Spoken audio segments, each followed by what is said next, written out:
Hello, my name is Johnny, and I support horror. With spooky season in full swing, it's been really awesome seeing the uptick in horror movie releases. While this one doesn't have to do with Halloween or ghosts or anything, I decided to watch a movie called Alone. The villain in this film looked extra creepy, so whenever that happens, I'm always down for a watch. He's basically chasing and terrorizing a woman throughout the Pacific Northwest, and if he doesn't make your skin crawl, I don't know what will. Okay, horror fans, let's talk creepy dudes and suspense in Alone.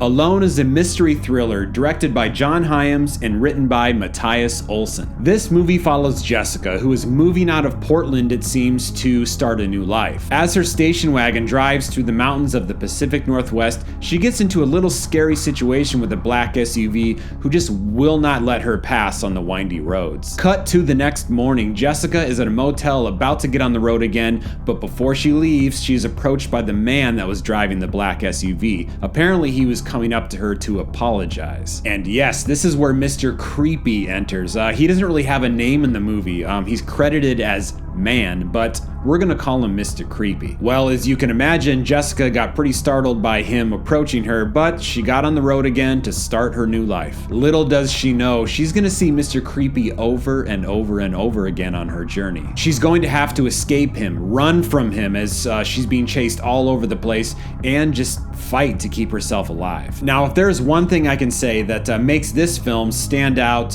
from a lot of other horror films, are the long suspense scenes.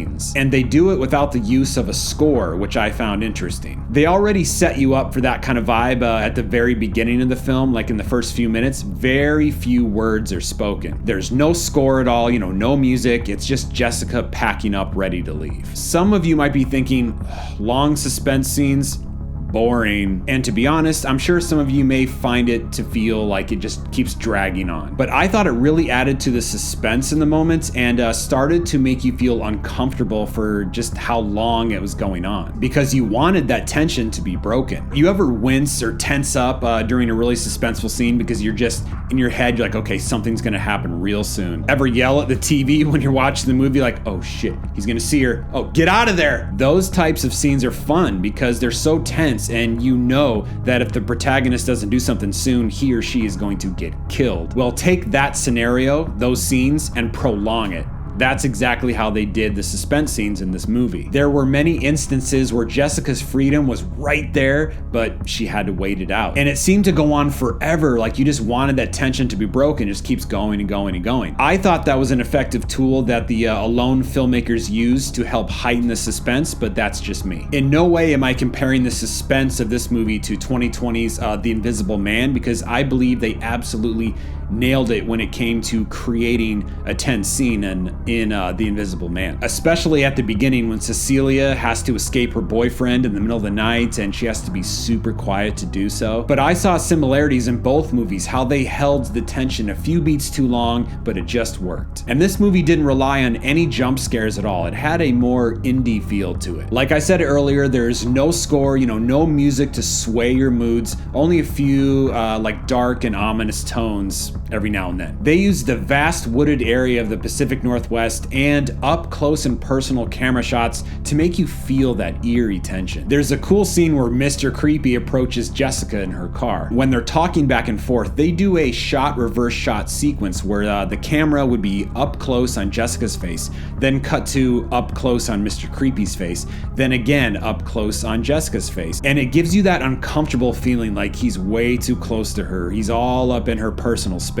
It's the little things like that this movie uses to create that creepy atmosphere. And when Jessica is running for her life in the woods and being chased, it's like she's being hunted like an animal. Speaking of wooded areas, using the woods as a main location in a horror movie has always been effective. The Evil Dead, Blair Witch Project, Cabin Fever, High Tension, Friday the 13th, I could go on and on and on. The more remote, the more terrifying. Speaking of terrifying, we have to talk about Mr. Creepy, played by Marc Menchaca. Let's pull up a pic of the actor, just everyday Marc. Okay, yeah, the guy's fit, he's got a little rugged, handsome thing going on. I wouldn't be alarmed if he approached me. Now, let's pull up a pic of Mr. Creepy, who he plays in this movie. Oh God, that's too close for comfort. Ugh.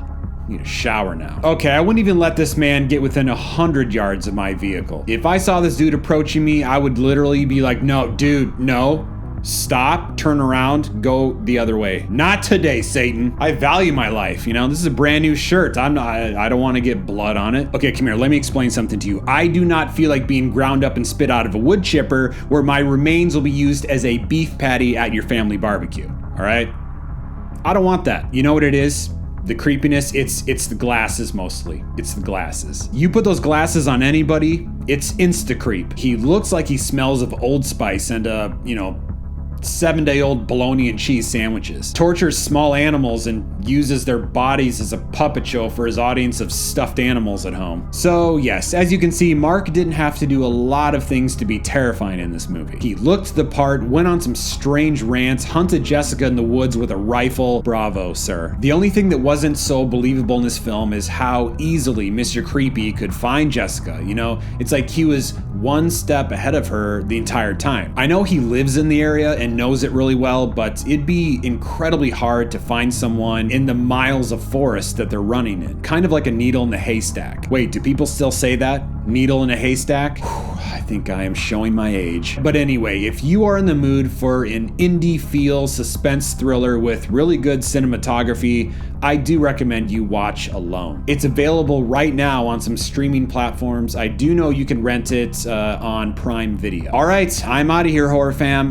Once again, thank you so much for coming by and watching my video. I love seeing all your comments and responding to them. If you haven't hit that subscribe button yet, I hope you do so right now, and give this video a thumbs up if you liked it. And let's be friends to the end, people. You know you can follow me on Instagram and Twitter at The Horror Hack. Once again, my name is Johnny. Keep supporting horror, and this has been one hack of a show.